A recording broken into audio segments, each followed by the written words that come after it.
Thank you, Madam Chair, and thank you to all of our witnesses for being here today. I want to start with a question to you, Mr. Chester. Deaths from fentanyl among teenagers more than tripled between 2019 and 2021. As Chair Murray mentioned, many of these teens were not seeking fentanyl. They purchased what they thought was Percocet, oxycodone, or Adderall, only to take a fatal dose of fentanyl. And the stories are truly heartbreaking. How are young people getting exposed to these fentanyl-laced drugs? Thank you for the question, Senator. And I think the distinction was made between poisonings and overdose deaths, and I think it's an important one because you bring it up in your question. Unfortunately, they're being exposed to these drugs in a greater variety of means than they ever were before, and in many cases, and Dr. Gupta has said this several times, getting access to these drugs is as simple as in the palm of your hand through a social media app. And so when we're dealing with global drug traffickers who want to reduce their risk and reduce their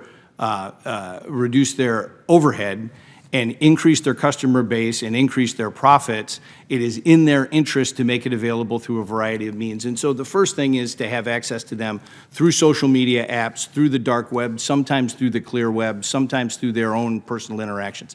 The second thing is how those drugs move across our borders and into the United States. And in some cases, it's the southwest border, but in some cases, it's through our mail and express consignment.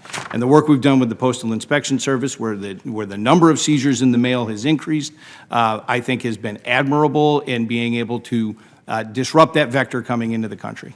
Thank you. Another question for you. Last year's National Defense Authorization Act included a bipartisan bill that Senator Toomey and I authored, the Blocking Deadly Fentanyl Imports Act. This law requires the government to publicly identify countries that are major producers or traffickers of illicit fentanyl and cut off foreign aid to those countries if they fail to increase efforts to fight drug trafficking.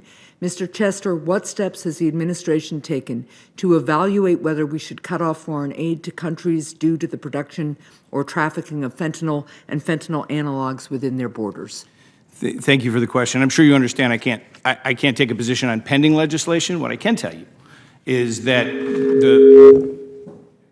the current process that we have, that we apply under the majors list process for plant-based drug-producing countries has been effective over the years, and we welcome any tool that gives us the ability to be able to deal with this. Thank you. I appreciate that. How's our audio here? Because okay, we're good. I can hear you. I'm not sure we can hear the witnesses. Okay. Is it off? I think we're all right now. I want to turn to Ms. Johnson with another question, and I appreciate Mr. Chester's response to the last one. Ms. Johnson, according to the Department of Health and Human Services, the country must add more than 100,000 general psychiatrists and 43,000 addiction psychiatrists to meet the current need. This shortage impacts states like New Hampshire, where patients may have to drive hours to find treatment for a substance use disorder. As part of funding I helped advocate for, the Department of Health and Human Services awarded a $1.4 million grant to Dartmouth-Hitchcock in January to train behavioral health clinicians, paraprofessionals, and other residents of rural New Hampshire communities to address the substance use disorder needs of residents. Ms. Johnson, how will these grant programs help build the behavioral health workforce over the long term? How will they help rural areas in particular?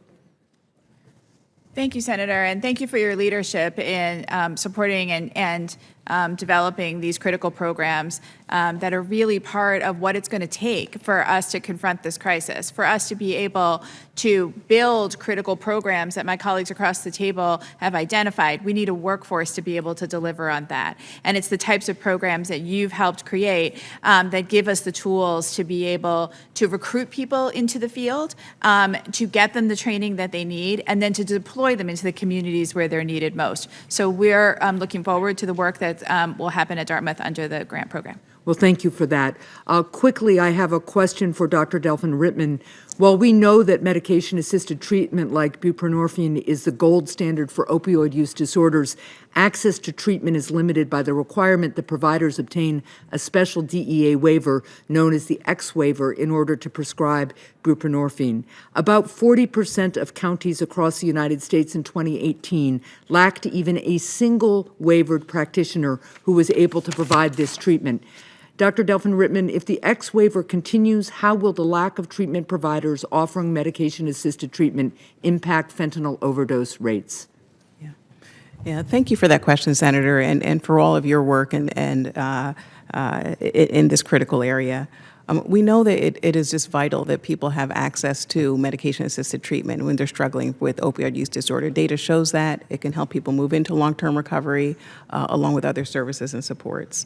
In terms of increasing the number of providers, we have removed some of the barriers, and we're in full support of removing barriers to such that additional providers can prescribe buprenorphine, and that's why we changed some of the training requirements along with the buprenorphine guidelines, as you know.